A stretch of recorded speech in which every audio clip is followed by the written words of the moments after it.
Entonces era imposible que de sí mismo saliesen estas voces si no fuese por un espíritu distinto a él. Y este era un padre interesado, ¿no? Justo un hermano compartió con nosotros en el Zoom con los padres de familia del colegio Elliot, eh, y él decía, ¿no? Que escuchó a un conocido escritor que era reconocido porque tenía un padre ejemplar. Y él le decía, ¿cómo defines a tu padre, ¿no?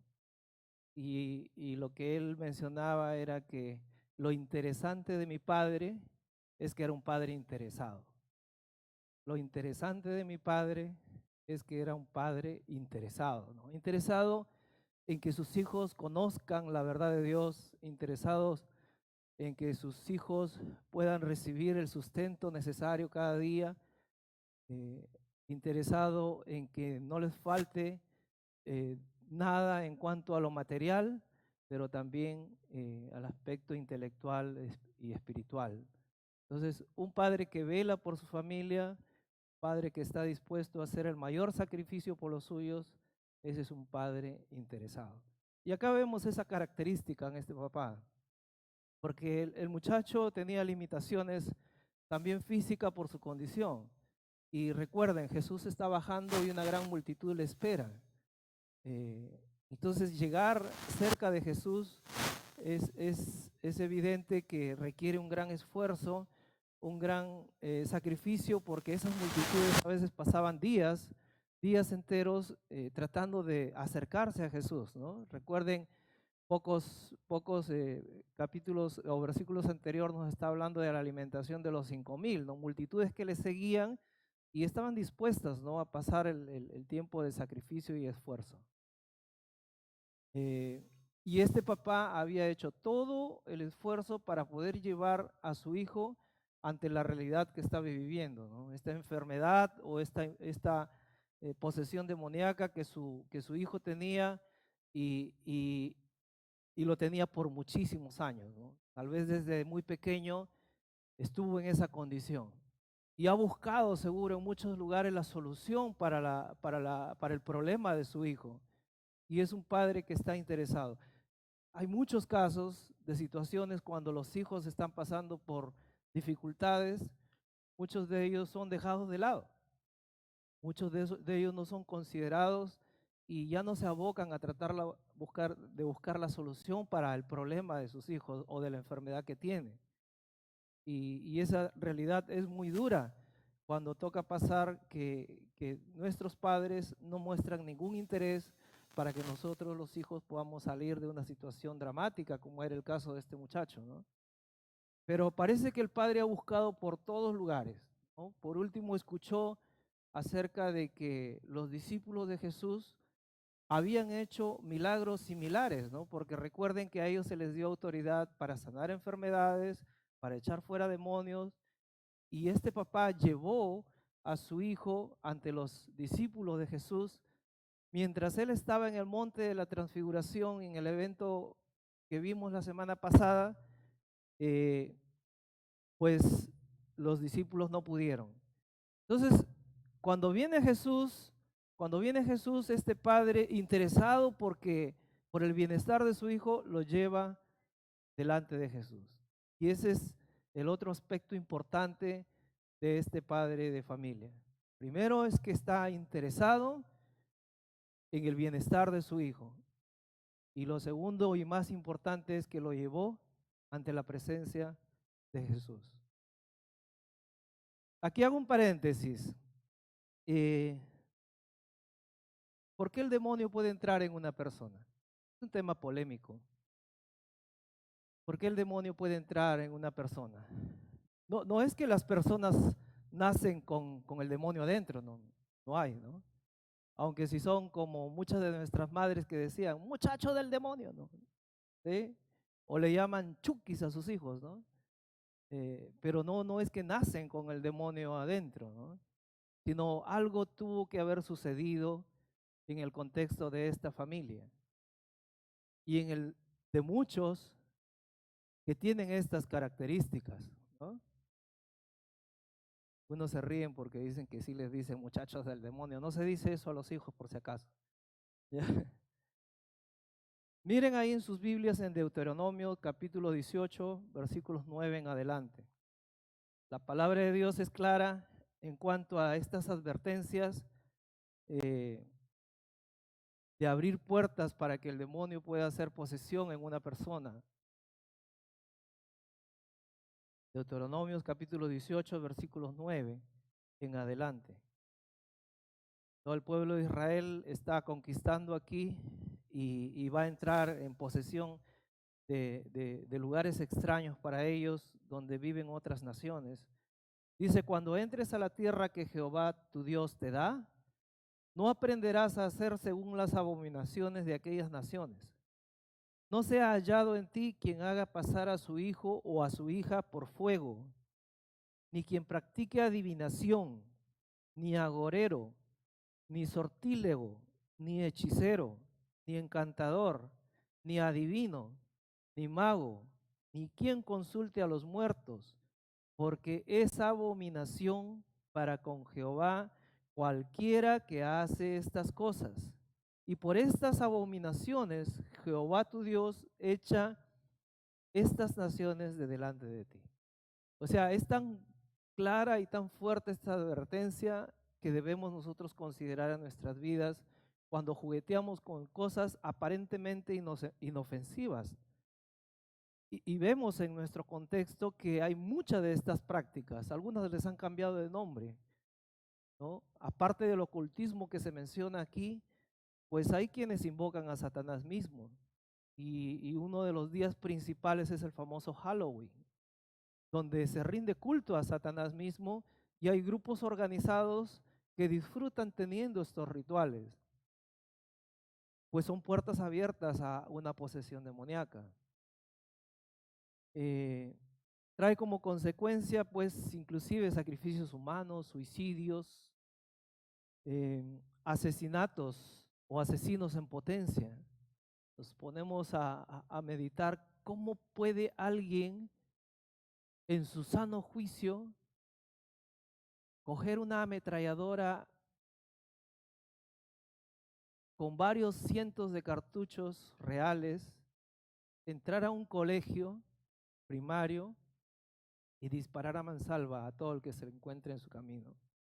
Este último suceso que hemos escuchado hace unas semanas atrás trajo como víctima a 14 niños de un promedio de 10, 9 años de edad.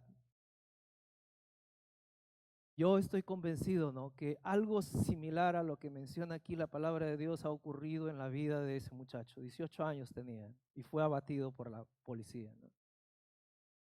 Pero situaciones extremas que nos hacen realmente se escarapela nuestro cuerpo, ¿no?, cuando vemos situaciones así. Pero trae como consecuencia el abrir puertas para que Satanás haga su trabajo y a nosotros nos parecen cosas inofensivas, ¿no? Cuando tú, aún como creyente, estás consultando el horóscopo o estás utilizando amuletos para la buena suerte, estás jugueteando también un poco con estas cosas. Cuando quieres obtener recursos por medio de los juegos de azar, son pequeñas puertas también. En tu desesperación, buscas juegos de azar para poder alcanzar más economía. Y Satanás hace su banquete contigo, ¿no? Cuando comienzas a abrir puertas para una situación así. Amuletos, las cartas, lectura de cartas, el inofensivo juego de la Ouija, o el otro, ¿cómo se llama? El que recién ha estado en, ¿cómo se llama este último que estaba en las redes sociales? A ver, los adolescentes saben, uno que da retos, el juego ¿de cuál? ¿De cuál? Ese. Se me fue de la mente. Pero es un juego que pone desafíos que inclusive muchos adolescentes, niños han perdido la vida exponiéndose a estos juegos. Satanás hace un banquete cuando nosotros le comenzamos a dar puertas abiertas, ¿no? Y acá es bien claro, no se ha hallado en ti quien haga pasar a su hijo o a su hija por fuego, ¿no? Esto quiere decir, estás entregando o haciendo sacrificio de tu propio hijo, en lugar de dedicárselo a Dios, como solemos hacer aquí, de dedicárselo a Satanás, ¿no? Entonces son puertas abiertas para que Satanás haga un banquete en la vida, ni agorero, ni sortílego, ni hechicero. Cierro paréntesis ahí, ¿no? Pues volvemos al milagro que ocurrió aquí, ¿no? Jesús obra con poder, está este muchacho, pide que lo traigan y, este espíritu que lo tira al suelo, que permite espuma en la boca de este muchacho, tiene que apartarse ante la voz y la orden del Hijo de Dios Todopoderoso, que es capaz de protegernos y librarnos de una situación así. Es el único realmente. Pero Jesús respondió al espíritu inmundo, reprendió al espíritu inmundo y sanó al muchacho, y lo más precioso, ¿no? Se lo devolvió a su padre.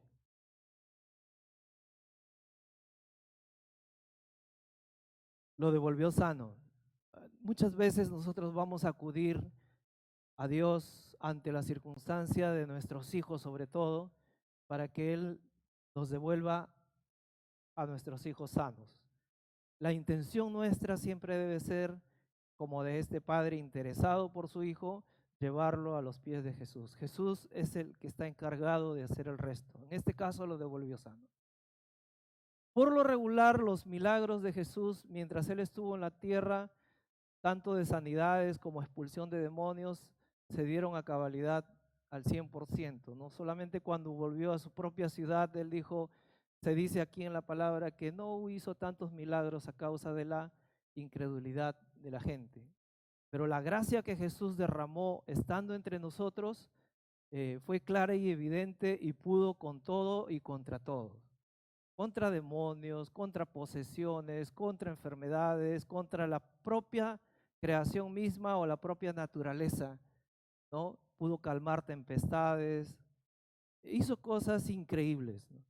Y dice que en el versículo siguiente, dice que todos se admiraban de la grandeza de Dios. Entonces aquí vimos, ¿no? Un padre desesperado que lleva a su hijo a los pies de Jesús, interesado para que él pueda ser sanado, y Jesús se lo devolvió sano. Y ahora miremos en los siguientes versículos a un hijo obediente, un hijo obediente.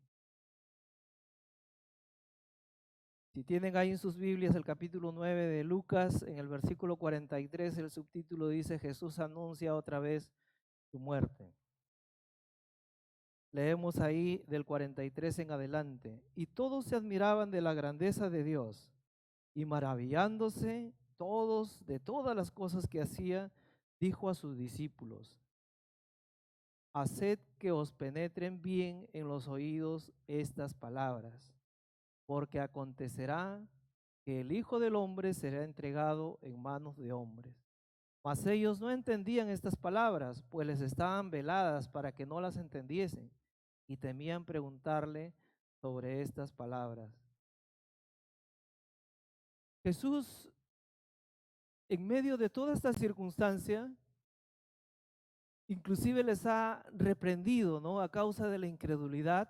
Yo diría la incredulidad no solo de los propios discípulos que no pudieron hacer el milagro, sino también de la misma gente que persistentemente estaba buscando a Jesús, pero muchas veces con el enfoque equivocado.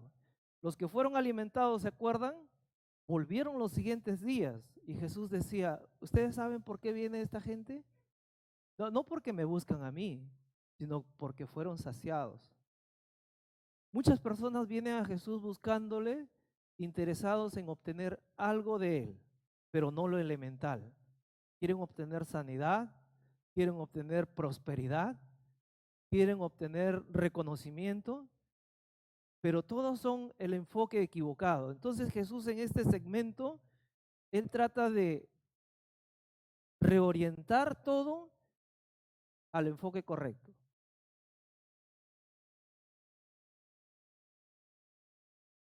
Y en el versículo 44 dice, haced que os penetren bien en los oídos estas palabras. ¿Sí?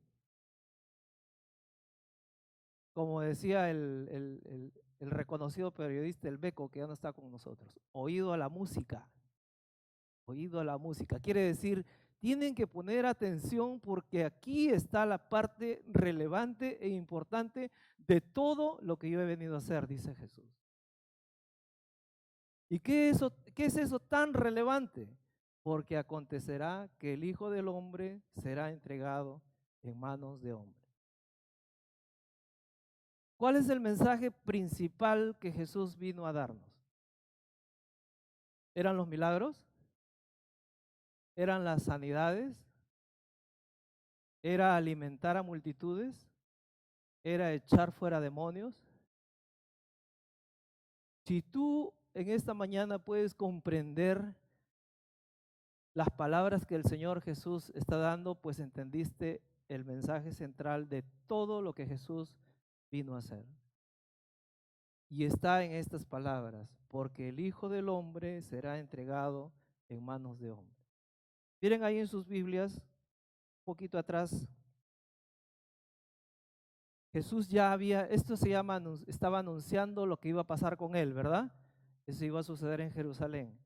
En el versículo 21 del mismo capítulo 9, Jesús anuncia una vez más lo que iba a acontecer con él pocas semanas después.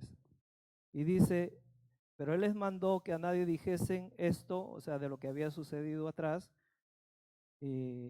encargándosele rigurosamente. Versículo 22, y diciendo, es necesario que el Hijo del Hombre padezca muchas cosas y sea desechado por los ancianos, por los principales sacerdotes y por los escribas, y que sea muerto y resucite al tercer día. Esa es la centralidad del mensaje de Cristo. Es cierto, Jesús derrochó gracia, misericordia mientras estuvo entre nosotros, pero el propósito principal de su venida era la cruz. Y Él les dice lo que va a acontecer, pero dice aquí que ellos no entendían estas palabras, no entendían estas palabras, pues le estaban veladas para que no las entendiesen. Y es más, temían preguntarle, ¿qué quiere decir? Varias veces Jesús anunció lo que iba a acontecer con él en Jerusalén, que iba a ser entregado en mano de hombres, que iba a ser eh, herido por la multitud que tal vez en ese momento le aclamaba, eh, que iba a padecer muchas cosas y es más, iba a ser desechado por los mismos líderes religiosos a quien los judíos respetaban grandemente. Entonces todo eso iba a acontecer con él. ¿Por qué? Porque lo central de su mensaje, de su propósito, de su misión, era que él necesitaba dar la vida para que nosotros podamos tener salvación y vida eterna. No ha venido solamente para hacer milagros temporales, porque todos ellos después tuvieron que morir, sino que vino para que tú y yo podamos recibir vida eterna, pero eso tuvo un costo elevadísimo. Fue su propia vida, fue la cruz, fue su sacrificio allá en la cruz. Lucas nos dice también que es necesario que el Hijo del Hombre padezca muchas cosas y sea desechado aún por los eminentes líderes de ese tiempo. Y así pasó. Juan también nos dice en el capítulo 10, versículo 10, el ladrón no viene sino para hurtar y matar y destruir. Jesús dice, yo he venido para que tengan vida y para que la tengan en abundancia. ¿A qué vida se está refiriendo? ¿Solamente a esto temporal? Juan capítulo 3, versículos 14 y 15 nos dice, y como Moisés levantó la serpiente en el desierto, así es necesario que el Hijo del Hombre sea levantado, para que todo aquel que en él cree no se pierda, mas tenga vida eterna. Ese es el propósito por el cual Jesús vino. Vino para rescatarte a ti y para rescatarme a mí, porque nosotros estábamos perdidos en nuestros pecados, en nuestros delitos y pecados, dice Efesios. Entonces ese fue el propósito y Jesús les dice, haced que entren, que penetren en sus oídos. Sí, están admirados por el milagro que he hecho, por el poder que he demostrado, son mis credenciales, soy el Hijo de Dios. Por las obras crean que yo vengo del Padre, pero la obra que yo he venido a hacer no son solamente estas sanidades que de alguna manera son temporales, porque pasados sus 70, 80, 90 o 100 años, pues ustedes van a partir de este mundo. La pregunta es a dónde van a partir. Entonces Jesús ha venido para darte vida, pero para darte esa vida eterna, que no la merecemos, pues Él tuvo que pagar el costo. Por eso era relevante que ellos entendiesen a dónde se dirigía Jesús. Pedro trató de detenerlo. Señor, si te vas a Jerusalén y dices que ya te van a maltratar, ¿para qué vas? No vayas. Jesús le dice, apártate de mí, Satanás, porque Él era un hijo obediente. Él obedeció al Padre hasta el último instante y Él culminó la obra a pesar del dolor y el sufrimiento que tuvo que soportar. Esa es la centralidad del mensaje de Cristo. Pero no se quedó en la cruz, ¿no? Acá mismo dice en el versículo 22 de Lucas capítulo 9, y que sea muerto y resucite al tercer día. Y esa es nuestra victoria. Su victoria es nuestra victoria. Porque no solamente se sacrificó y murió y fue a una tumba y ahí quedó, sino que literalmente Él venció a la muerte, resucitó y esa victoria es endosada a nuestro favor. Ese es el mensaje. Y tú cuando vengas a buscar a Jesús tienes que buscarle porque necesitas esa vida eterna, necesitas el perdón de tus pecados. Sí, el Señor puede hacer milagros. Sí, el Señor puede darte sanidad. Sí, el Señor también te puede prosperar. Pero será algo de la gracia derramada según su voluntad. Pero lo principal que el Señor quiere darte es vida eterna. Entonces tú cuando busques a Jesús, tienes que buscarle con todo tu corazón, con el anhelo de poner tu confianza en Él, arrepentirte de tus pecados y recibir ese regalo precioso de la vida eterna que no lo merecemos. Él lo pagó, Él lo ganó con su propia sangre. Ese es el Hijo obediente. Y Jesús está diciendo, es necesario que vaya, tengo que ir. Esa es la sujeción que yo tengo a mi Padre, que tengo luchas, sí las tuvo en el Getsemaní y dijo, Señor, si fuese posible que pase de mí esta copa, pero no mi voluntad, sino la tuya. Entonces aquí resaltamos al Hijo obediente que dio la vida por nosotros. Tremendo mensaje, ¿no? Tremendo mensaje que el Señor está tratando de darles, hacerles entender. Se maravillan por los milagros. Jesús los centra y les dice, entiendan bien, el propósito de mi venida es pagar el precio de la salvación de cada uno de ustedes. Y miren la reacción de los discípulos, entre ellos los apóstoles. Versículo 46. Dice ahí quién es el mayor. Antes, me preguntaron ayer, vino nuestro hermano José Colchado, que es el pastor oficial de la Iglesia Bautista Central, ¿no?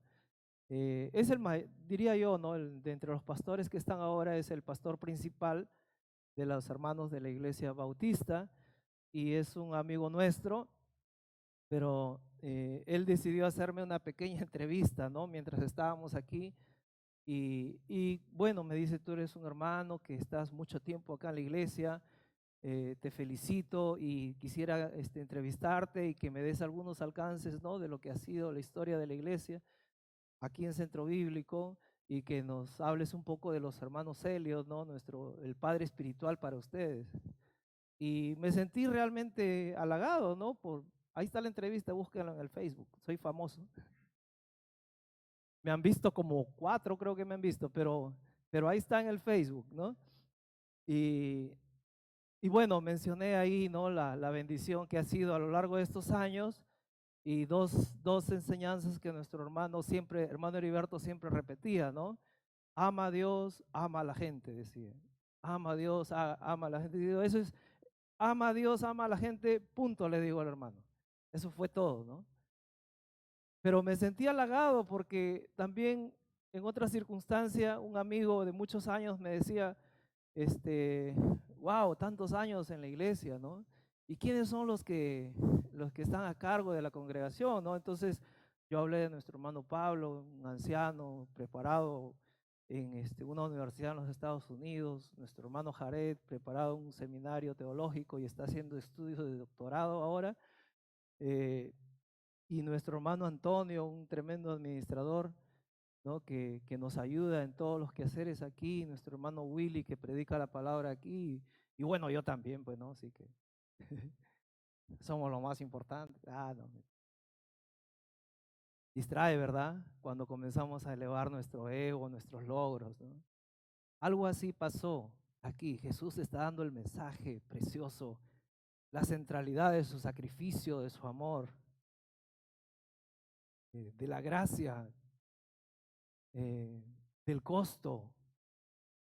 Y los discípulos son como lo que acabo de mencionar ahora, ¿no? ¿Quién es el mayor? Es el subtítulo ahí. Entonces entraron en discusión sobre quién de ellos sería el mayor, quién de ellos sería el más importante, ¿no?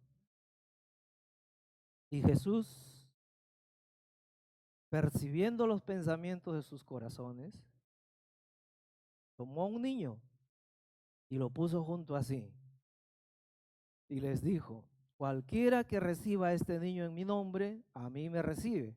Y cualquiera que me recibe a mí, recibe al que me envió. Porque el que es más pequeño entre todos vosotros, este es el más grande. Divagan ustedes en sus ambiciones. Están mal. No son los más importantes los 5 que he mencionado en nuestra iglesia. Y ayer nos dio una tremenda lección nuestro hermano Marcial, ¿no? Él decía, por si acaso, a sus 88 años decía él, por si acaso, yo estuve cuando se puso la primera piedra en esta iglesia, ¿cierto?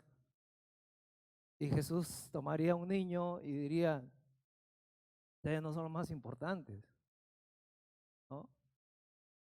Y en otra parte, Jesús en Marcos 10:42, en una discusión similar, cuando ellos pedían sentarse uno a la izquierda y otro a la derecha, siempre habían estas discusiones, parece, entre los discípulos o entre los apóstoles. Jesús llamándole les dijo, sabéis que los que son tenidos por gobernantes de las naciones se enseñorean de ellas, y sus grandes ejercen sobre ellos potestad. Pero no será así entre vosotros. Pero no será así entre vosotros. Pero no será así entre vosotros. No lo dice 3 veces, pero para recordar. Sino que el que quiera hacerse grande entre vosotros será vuestro, y el que de vosotros quiera ser el primero será siervo de todos. Porque el Hijo del Hombre no vino para ser servido, sino para servir y para dar su vida en rescate por muchos. Qué difícil es cuando estamos arriba inclinarnos para servir a los demás. Cuando estamos arriba queremos que los demás nos sirvan. Creemos que porque hemos obtenido logros en la vida, los demás tienen que ser nuestros servidores. Y Jesús dice, yo estoy entre vosotros como el que sirve. Yo mismo, ¿no? Me ciño la toalla y lavo sus pies. Una vez más los reorienta, ¿no? En sus ambiciones personales. Jesús les dice, divagan ustedes. No es así en mi reino.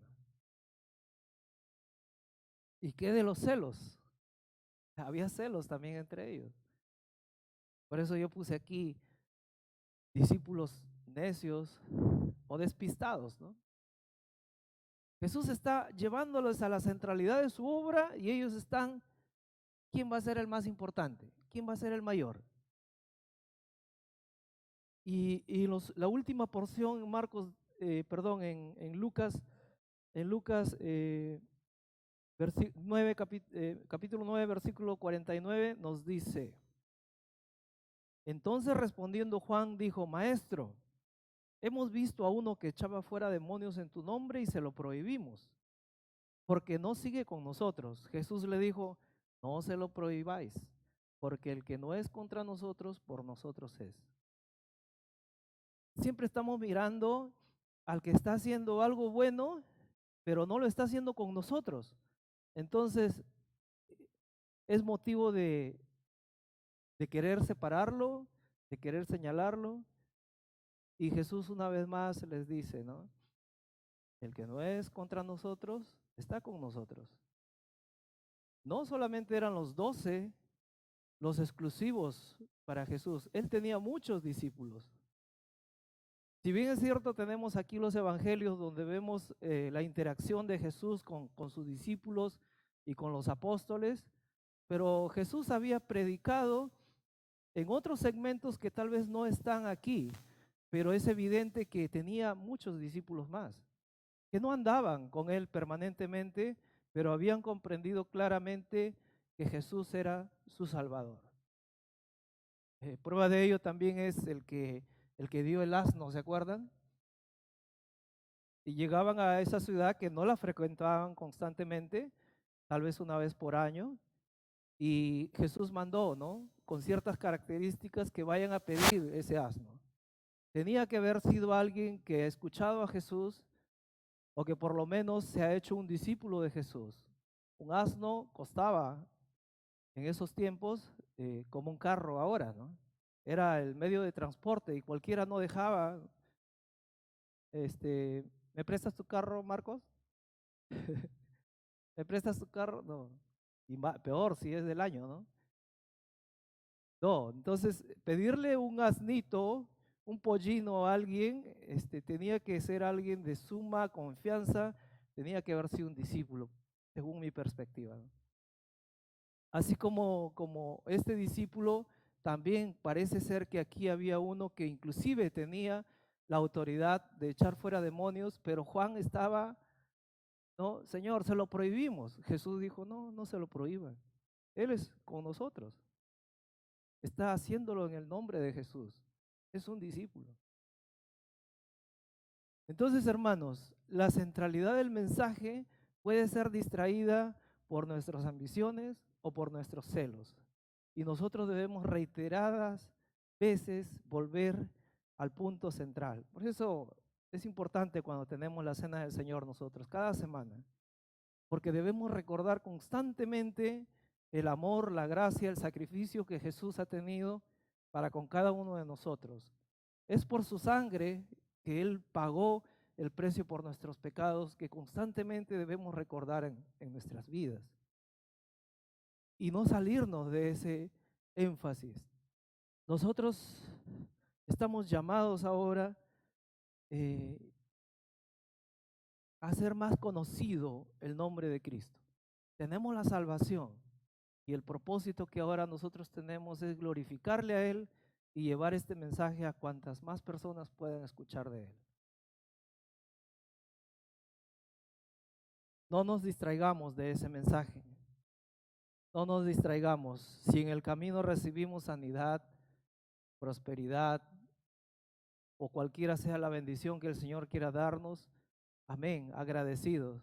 Pero nuestro enfoque es glorificarle a Él, seguirle a Él y hacer más conocido el nombre de Cristo. Y a nuestros queridos padres, con esto quiero terminar, tomemos ese privilegio que Dios nos da. Primero, el recibir a Cristo como el Salvador de nuestras vidas. Y si ya lo conoces, pues tu gran misión como padre es que lleves a tus hijos delante de los pies del Maestro. no solamente por sanidad. Si el Señor da sanidad, amén. Pero llevarles a los pies para que puedan recibir salvación y vida eterna. Salvación y vida eterna. Oremos. Padre, gracias. Gracias por tu palabra. Gracias porque el verdadero sentido de un padre es el que tú nos has dado. Has dado a tu propio hijo en sacrificio, lo, lo más valioso para ti. Lo has dado por amor a nosotros y ahora, Señor, te suplicamos que ese amor que fluye a través de Cristo, también nosotros podamos evidenciarlo en nuestras vidas. Que luchemos cada día porque el mundo nos pone muchas atracciones, Satanás nos pone muchas tentaciones, nuestra propia carne está predispuesta al mal y muchas veces jugueteamos con aquellas cosas que no deberíamos. Guárdanos, Señor, del mal, guíanos, Señor, en tu presencia y que esta palabra tuya, Señor, sea constante en nuestras vidas. Te adoramos y te agradecemos por la salvación en Cristo. Y gracias por cada uno de los padres aquí. Bendice sus vidas y aquellos que aún no son padres, Señor, que en el futuro anhelen ser padres como tú. Gracias, mi Dios. En el nombre de Jesús. Amén.